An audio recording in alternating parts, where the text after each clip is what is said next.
Like to welcome Thank you. Good morning, everyone. I'd like to welcome you to the RDA Transit Development District Steering Committee for November 16th, 2022.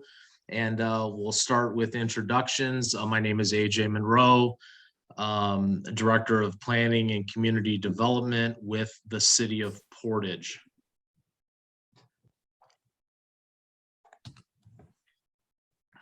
Michael Berry, Town of Porter, Director of Development.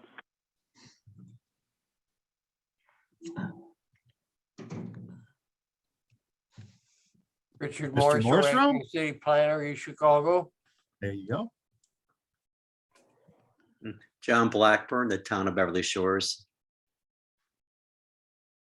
Tim Corcoran, Director of Planning, South Bend, Indiana.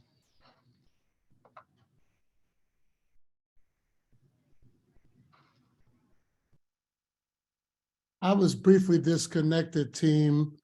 Trent McCain, Gary, Indiana.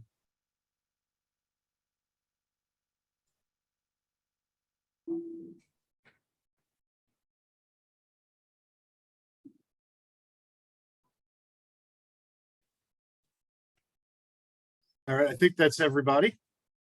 Okay, great. Next item on the agenda is the approval of minutes from the August 17th, 2022 committee meeting. Mr. Their Chairman, I adoption. move to approve. I'll take the second. We have motion and second. All those in favor signify by saying aye. Aye. Aye. Aye. The minutes are approved. The next item on the agenda is an RDA update on rail projects, and I believe Mr. Wellman will be offering that update this morning. Yes, Mr. Chairman, thank you. Good morning, everybody. This is the quick update on the double track and Westlake Corridor projects. As you can see, it's not big changes from the last time. We're coming to the end of construction season here, and as you can tell by the weather outside, things are getting colder, so expect some slowdowns as we move along here. But again, the project is moving along in both cases pretty much on budget and on schedule, and we are still set for our projected service dates starting in 2024 on the double track and 2026 on the Westlake Corridor.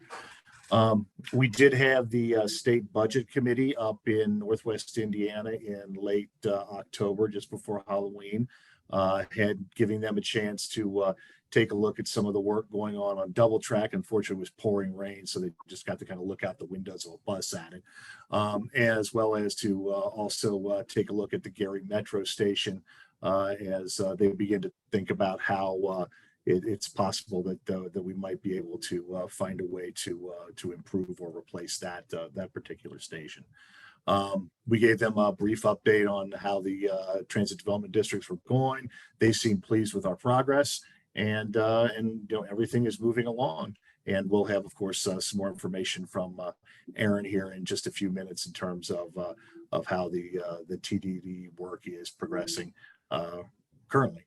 So that's my report. If anyone has any questions on the rail lines themselves, let me know. Are there any questions for Mr. Wellman? Hearing none, we'll move on to the next item on the agenda. This is the TDD boundary update, and I believe Mr. Kowalski will be offering that update. Thanks, AJ. Yeah, so TDD boundaries, a few things to report here. So of course, we have the first group established, and our team is hard at work with the RDA on what we're calling a TDD roadshow. So I know we've talked with some of you about this already, but we are putting together different components to go back to each of the local units, to leadership demonstrated here on this call, as well as others that you may work with.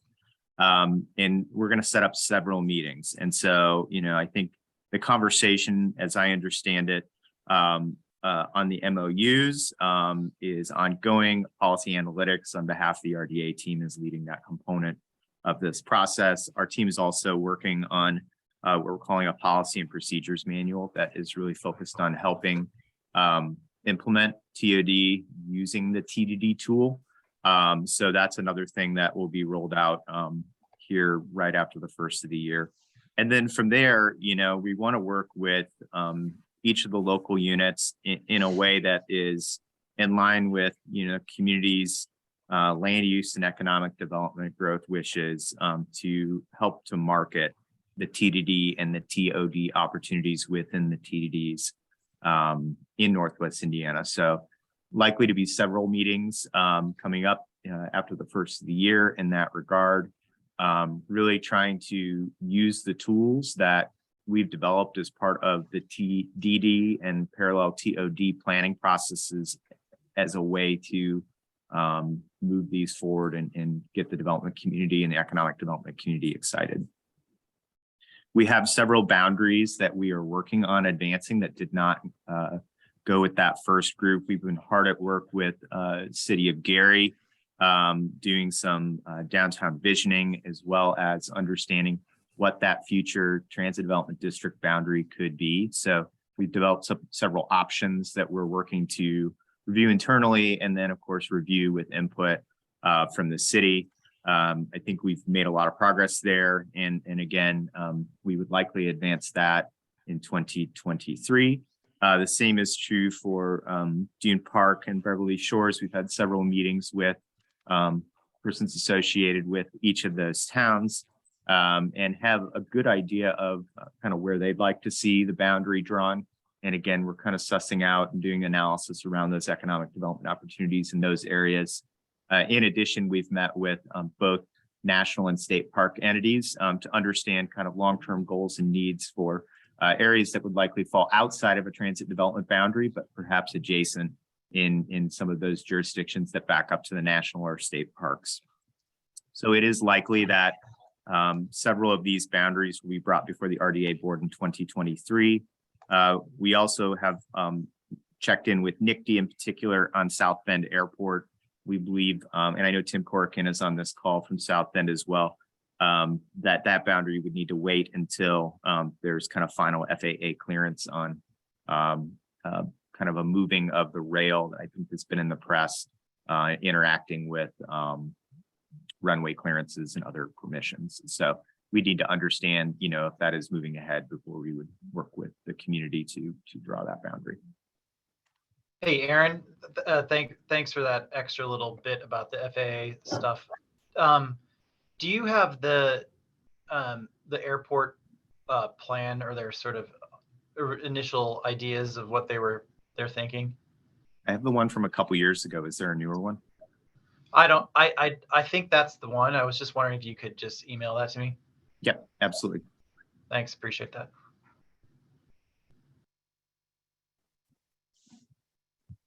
Any other questions? And I'll check the chat. I did see that Leanne couldn't hear, so I don't see any other questions in the chat in that regard. Thank you, Aaron. And would that conclude the implementation planning update as well? I think we've got some slides after this. Yep. Okay, great. Well, please continue. Great. Thank you, AJ. So we've been working very diligently with the local units. I know we haven't met with a number of you in some time, and that's because we've been working on the plan and the recommendations. So this is a snapshot of kind of where we are in the process. Our goal, as we've been collaborating with NICD and the RDA, is to advance recommendations in this TOD planning effort. As you all know, we've tailored our effort to a lot of the needs of the communities. We've listened to you, and we've really prioritized the different options that we have as part of our scope here to advance planning that the local units could then take and incorporate into their comprehensive and zoning processes, as well as use to market TOD development in appropriate areas, kind of in, of course, in parallel with the community's growth paths and the community's retaining local land use and zoning control. So what I have to report here, and then we'll kind of do a community by community update, is by the end of this month, we are going to be reaching out to each local unit with a presentation that includes recommendations that touch on all of these categories coming out of the process. The local units will have an opportunity to respond, provide feedback that will then incorporate as edits into the plan, which we plan on delivering in December. Obviously this will be an effort that is iterative, and, we'll work with you all on over the coming months as we're working to implement TOD in the areas and have those additional meetings that I mentioned under the TDD.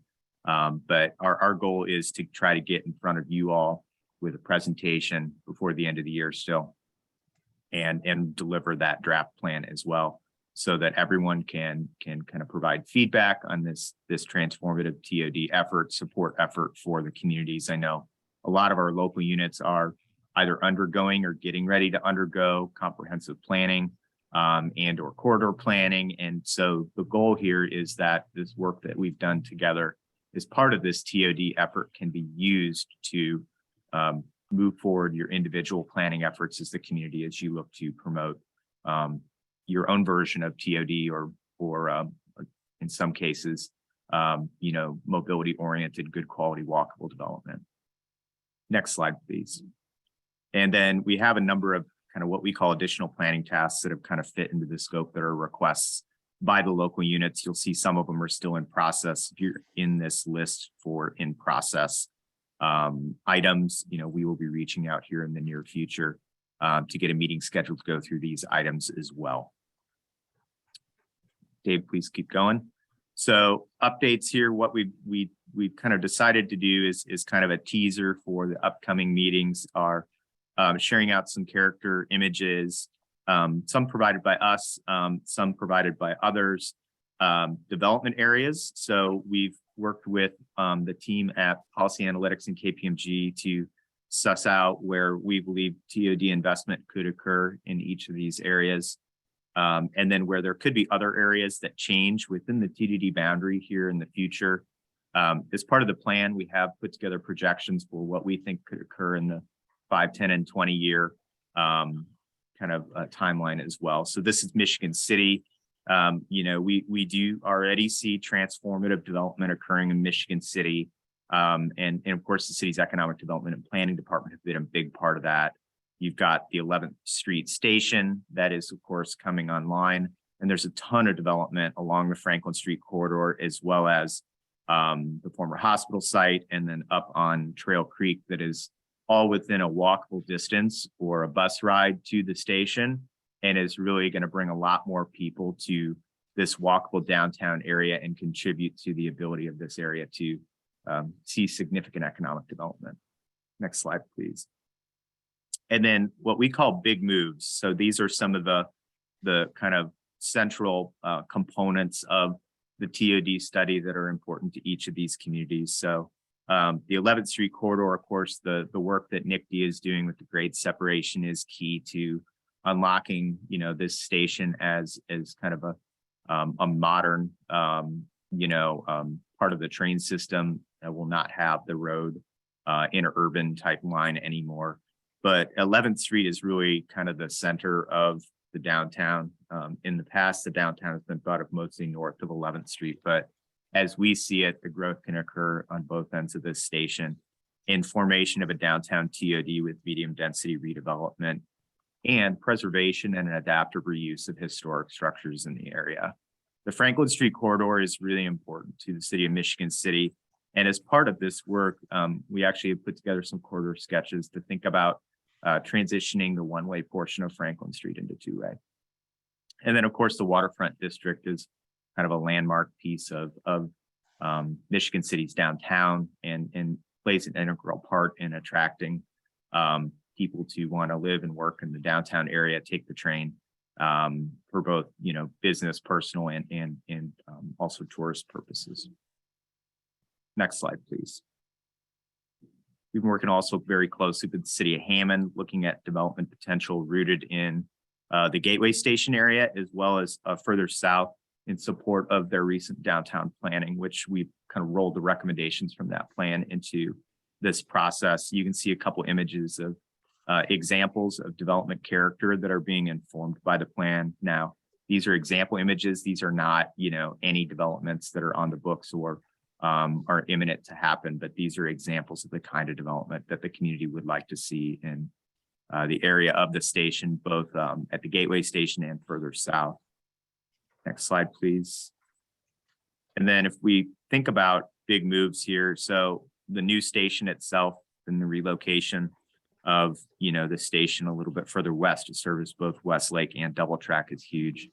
And so, that's working in conjunction with roadway realignments, the Chicago Gosselin Street project, which started before the rail project, but they're working to support each other and have created a lot of TOD opportunities, both with the station that is coming online as part of the Westlake project, as well as the future downtown station that the city would like to see move forward. And there's development, of course, opportunities around both of those. And then the city is making improvements to Homan Avenue to create a better front door for development in their downtown area and an activated street that will further contribute to TOD as that downtown station is built in the future. Next slide, please. Gary Miller, been working very closely with the city of Gary, looking at the Miller area. At the end of this deck, we'll also talk about downtown. We're kind of getting ready to test out some big ideas with the city there as well.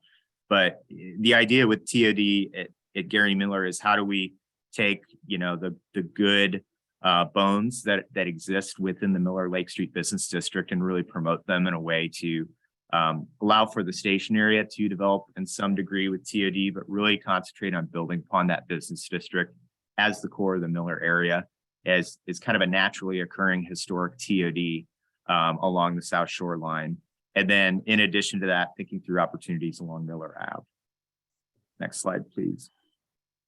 And then the big moves there are, the rail relocation and road realignment that's opened up doors and properties for development.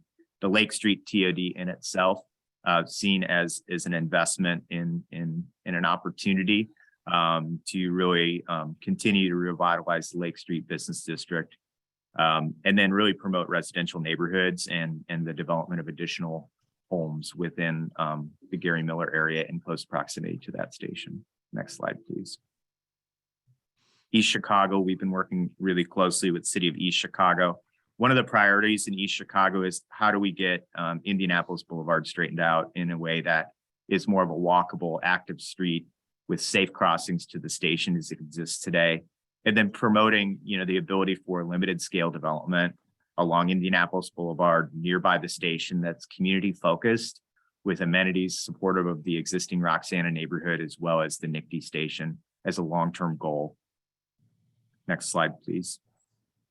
And then the key moves here are, some limited TOD across the street from that NICD station in a way that is respectful and supportive of the Roxana neighborhood, which is a vibrant and a vibrant neighborhood, right near the station. It's a naturally occurring walkable neighborhood to the station, but really promoting better streetscape and better development frontage in that area in a way that allows for residents there, as well as further north that may be utilizing the Marquette Trail to get to the station in a safe and equitable way. So the corridor improvements to Indianapolis Boulevard are key. The city also, as represented in several past plans, as well as in our recommendations, do want to continue to reposition some of the industrial properties along that corridor in a way that is supportive of future housing, getting more people living in this area of the city, especially in close proximity to the Marquette Trail and the station.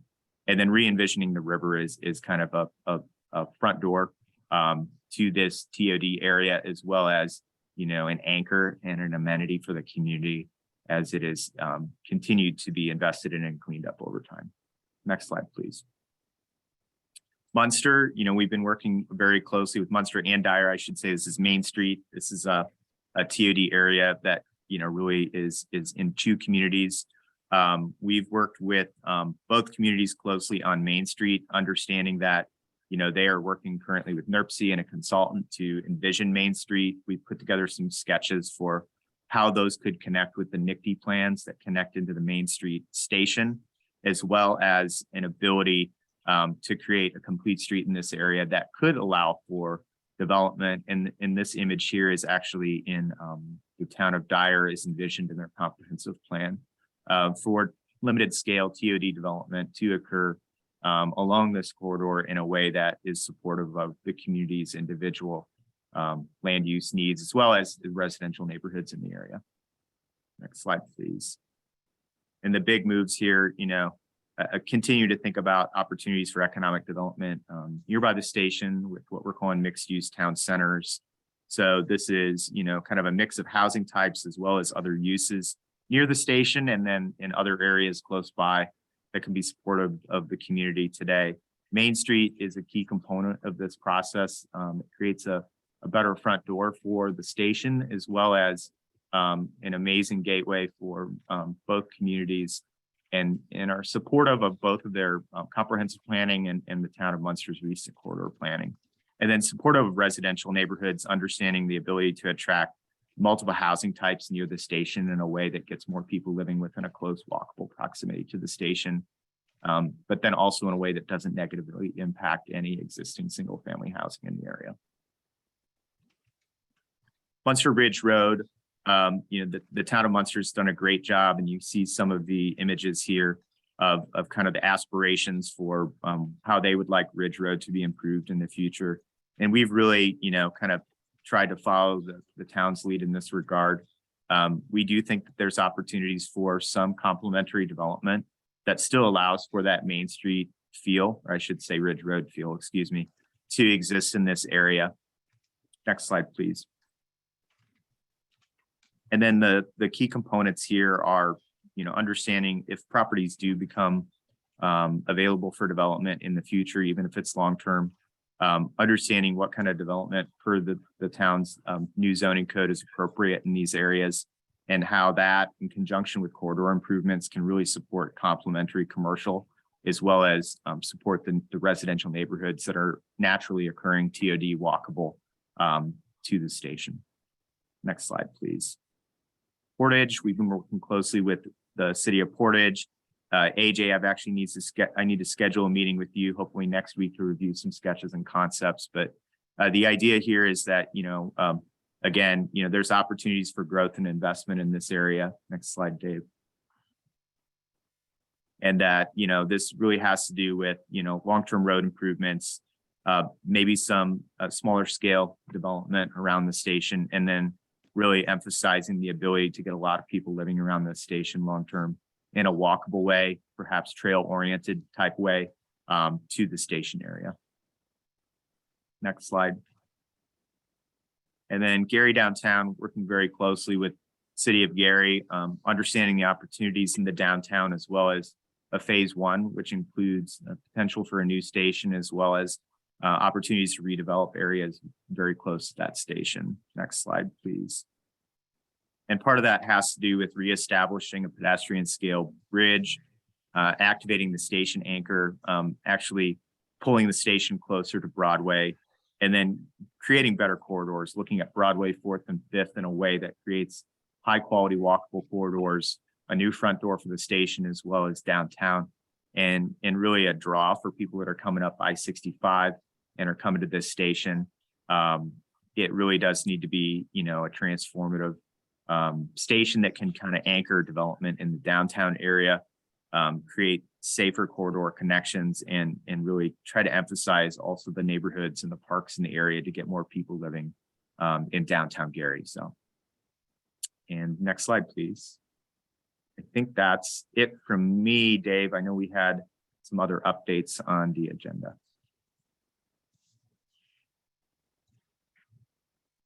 I have a question. Please. Is Carroll Street in Michigan City included in the study? Carroll Street is not included in the study.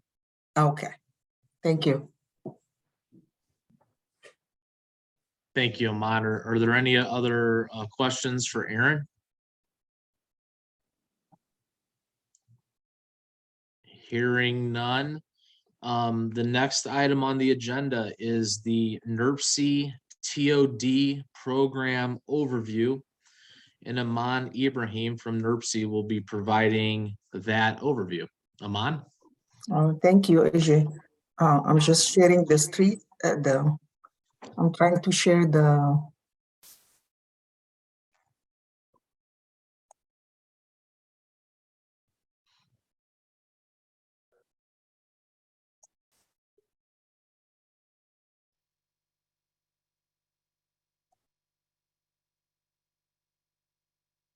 Can you see the screen? We can. Okay. Good. Good morning, everyone. I'm Iman Ibrahim. I'm a planning manager at NERC. We've been working to have like TOD activities for the last 10 years. And we finally, after the adoption of the 2050 plan, we decided to have a TOD program to support all the development and the TOD plans that we have in our area. So the main goal of the plan, it's not working, just a second. Yes.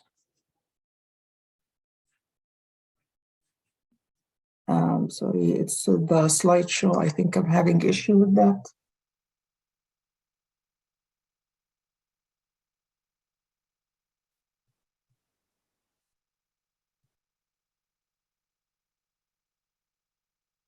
It's not sharing, it's not moving to the next slide. So yeah, here you go.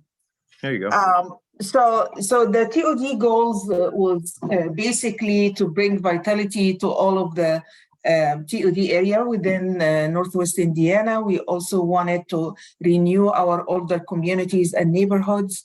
We wanted to have like more livability around the transit station, which is some of them really are limited in density and the type of land use that they have. We wanted to have support economic development and have more amenities around the stations and also increase jobs. We wanted to support the equity and the affordable housing within our area.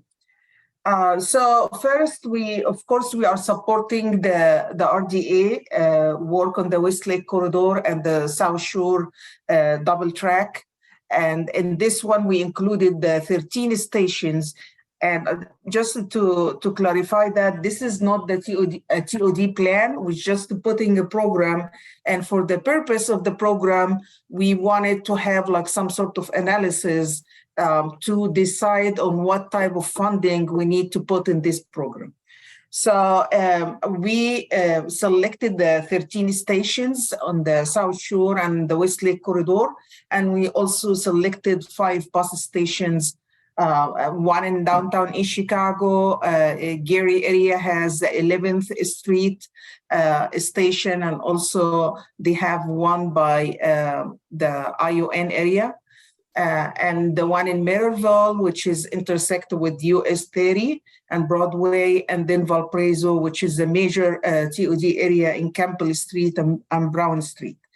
And to decide on these stations, we looked at different things. So we looked at especially the bus stations. We have so many bus stops, but to decide which one to pick, because the limitation of funding, we cannot pick every station and convert it into a TOD. So we looked at the frequency of buses. If we have like 3 buses stops within an hour, this is like a high frequency. If they have a high ridership and also the density, the type of land use around the area. Based on that, we came up with these station, and you see the blue color here showing that we have more than 1 stop per hour around this area.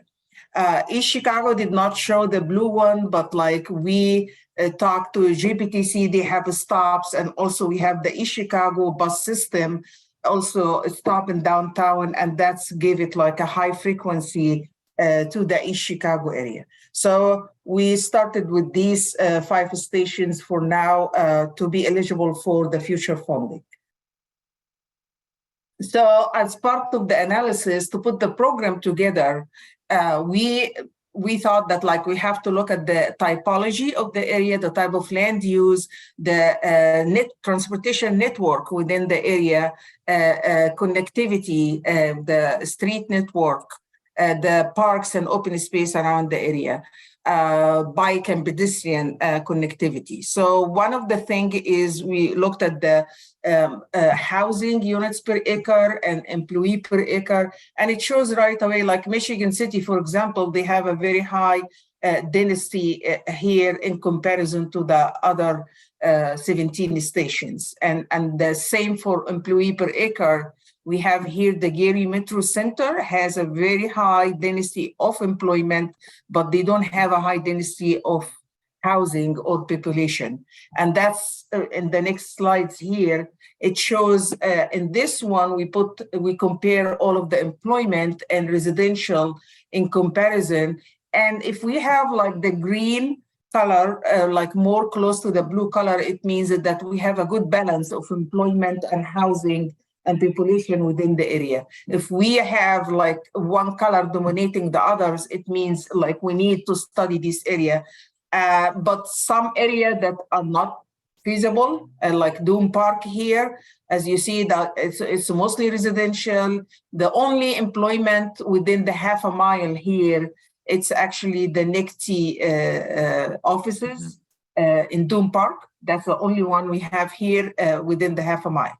So I know that they have some limitation because of the topography and the landscape of the area, but like also we have a different recommendation for that. We have another one which is completely opposite of that, which we have like a more green and less employment. We have the Gary Airport, we have like a more employment than residential area. And then it comes here to another one, Maryville. This is the Century Plaza bus station. We did a study before at NIRPC for US 30 safety study and I-65 area. And when we did the analysis, it shows that we only have 5% of the land use within this area is residential. And we have like a significant employment in this area. That's another thing that we make recommendation to have like a more residential area to be added to have a good balance between jobs and housing. So that's some of the analysis that we did. We looked at the walk score and bike score, and we can see here also Michigan City scored so high in the walkability within 11th, around 11th Street. The second one is Ridge Road. And when they put the walk score and the bike score, they are not just considering, like if they have a sidewalk or not. They look at the amenities. People has to walk for something. If you have services, restaurant, other shops, that's give it like a more score to the walkability score or bike score. Some other area, they are very low in the walk score. Bike score the same. We have here Ridge Road scored high, which is 71, maybe the South Hammond area. South Hammond area was like with the walk score because they are lacking a lot of amenities around the South Hammond station and the Westlake corridor. So that's why the score is so low. Hey, so question. Yes. Sorry, Mon. Will the Marquette Trail positively impact those walk and bike scores in a lot of these areas? Yes, of course, but like this is existing condition. Yep. Analysis. If we adding that, and we have the elevated trail in Gary, which is gonna make a big difference on the 11th Street station. So some future, and that's just showing the existing condition now, like where we are. Because in this case, like by the end of we have, of course, the analysis for every train station or bus station, but we make recommendations if they are ready to start implementation or pre-development plan, or they need still planning. So that's why the analysis helped us to decide on the type of funding. because for us first, we said, oh, let's focus on implementation, but we said some communities still, like need some sort of planning activities, accessibility plan, improving non-motorized around the station. And so we need to have these plans or pre-development plan and then start the construction or implementation. So that was helpful for us to decide on the type of funding. And then we came up with the 3 classifications of the TOD, and because it's not really, every area is different.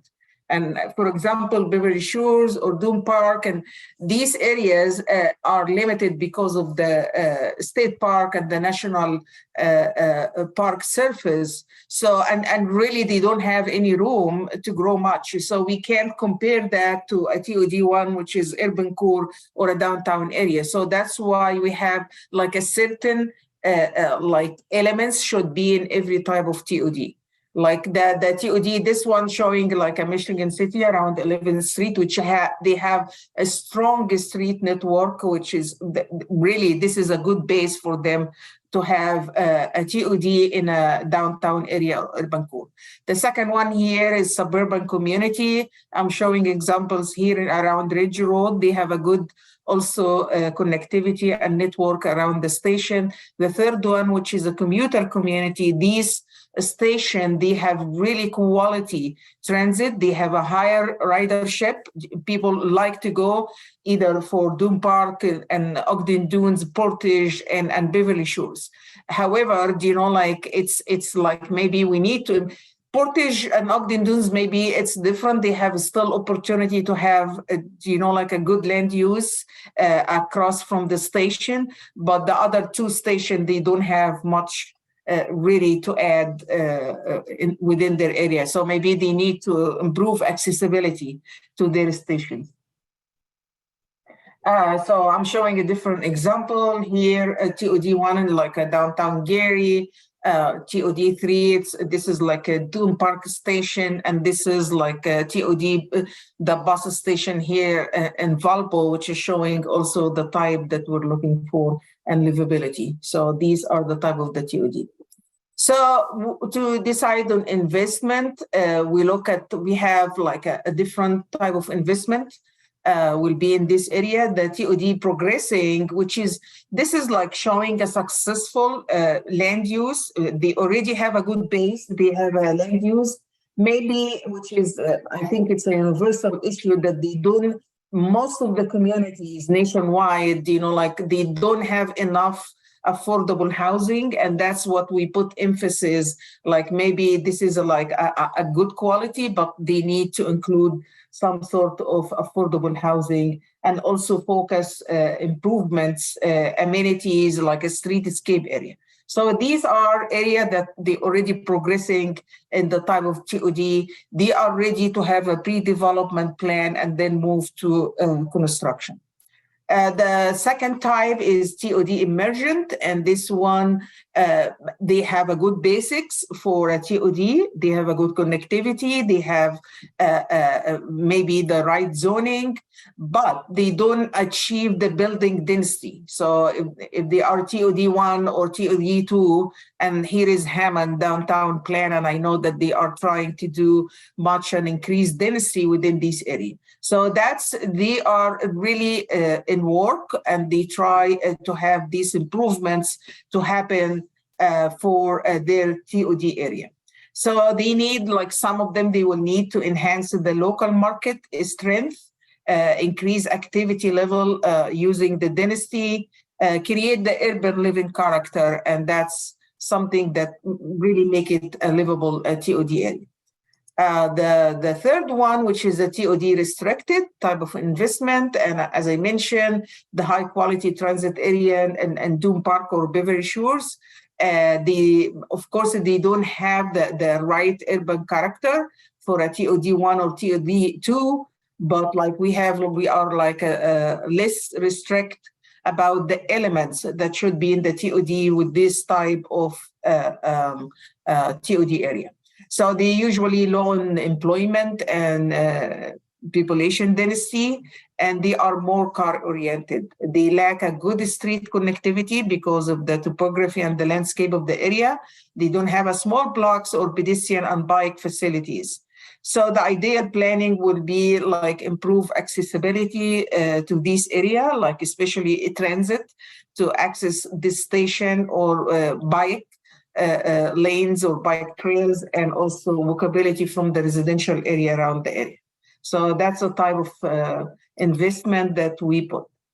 The eligibility for the TOD program, by the way, it's already, we released the NOFA for 24-26. And in this one, we already added the TOD program, so people can apply. It's actually due on Friday, this Friday, but we have up to maybe November, end of November this month for people to complete anything that is missing in their application. So And the Iman, eligibility, yes. sorry, question.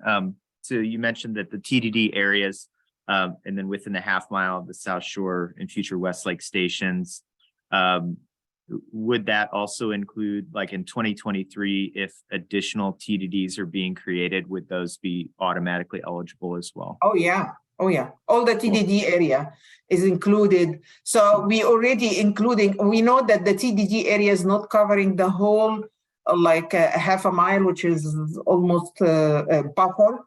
I'm going to show it in a next map, maybe. But it's all, even if the circle of the TOD area touching any block or parcels, it's all included within the area. Same for the bus station. And this is a map showing here, I think this is Ridge Road. So Ridge Road, this is the TDD area. Is that right? Is that the most updated one? I believe so. Yes, okay. So we are covering the half a mile. And as I mentioned here, if the circle touches any block or any parcel, it's all included. So this is the actual boundary that will be eligible for the funding. So, and I think this is like our program is complement the TDD area funding, because I know that like you can spend funding or improvement of the TDD area within the defined area here, right? And then I think our program, you know, like it's capturing all of the other area, which if we need to improve accessibility or add trails or sidewalks or any type of improvements, you know, within the whole area between the neighborhood and the station area, that's, I think, will be a complement of the TDD program that you have. So that's an example showing the difference, because we have a Ridge Road here, which is here also. So we're capturing all of this area within the, and it's of course applicable for all the stations. So we have a competitive funding criteria for, of course, if the project, this is a competitive process. But like if the main thing we wanted to look if they can improve air quality, reduce the greenhouse gas emissions, advance environmental justice, promote housing affordability. This is like additional criteria. Of course, not all the criteria will apply for every funding opportunity or for every station area.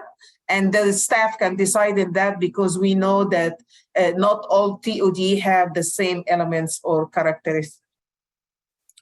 So the funding criteria also, we look at the basically to strengthen economic base and increase transit ridership, contribute to placemaking and local identity around the area, remove any barriers to equity or affordable housing, and attract investment and create jobs within the area. The funding grants, so we have two types. We have a TOD planning funding, which is, can be available as in 2024 fiscal year, which is start next year, July 1st. So planning, we have better opportunity, but for implementation, we're starting in 2026, because because really with the inflation, the older project took additional money for that, which is pushed us to 2026, which will be July 1st of 2025, and the funding will be available. So in this one, we are not looking for any of the train station to have any. We are not funding any TOD plan because the RDA with NICTI doing now with MKSK the current TOD plans. I'm sorry, I have people doing landscape outside. It's too loud, I know. I will try to be more loud. So the TOD planning will be eligible maybe for the bus stations and any missing stations like Carroll Street. You said you don't have a TOD plan for this area, so maybe they will be eligible to fund that. The other eligible plans that everybody can apply for that, including the train station and the bus, they could apply for a wayfinding plans, living streets plans, which is all modes, including freight and deliveries within this area, the sidewalk connectivity plan, road diet plan. So these are all eligible for every one. The other one, which is still under also the planning funding, TOD supportive policy. So we're looking to, they can apply for, if the community wanted to have affordable housing policy or equitable development outcome policy, design guidelines for the TOD area, or also TOD supporting zoning, overlay, or ordinance. So they can apply for that under planning. The implementation in this one, and that's like basically for all communities or transit agency, they can apply for a pre-development plans or construction, and the eligible items I listed here. The program, I don't know, I can't read everyone, but it's a multi-connectivity and accessibility, site preparation, living streets, elements, pedestrian signals, wayfinding, transit station building. By the way, I reviewed the FTA eligibility for funding before we put this program together. Street lighting, transit amenities and transit shelters, sidewalks, bike lanes, parking, partially that we could have like a shared public-private garage and access projects, and of course, relocation of public sewer and water. So that's like for implementation. So this program, I think it's growing. We just put $1 million for planning and implementation as a first phase. Because of the inflation, it limit our funding like amount. So, but in the next 2 years, it will increase more than that. So that's will conclude my presentation. And if you have any questions. Iman, is the link up on your website? Yeah, the link for, I have I can share. I'm gonna send the link to David so he can share it to show the report, the whole report, and the whole description of the funding program. But it's included already. We have the NOFA and we have all the planning application, and you can do under that, or you can do also implementation. Thank you, Iman. Are there any questions for Iman?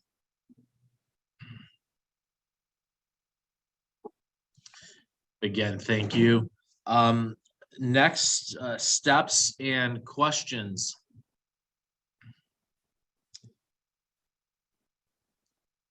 Mr. Wellman, do we have any next steps?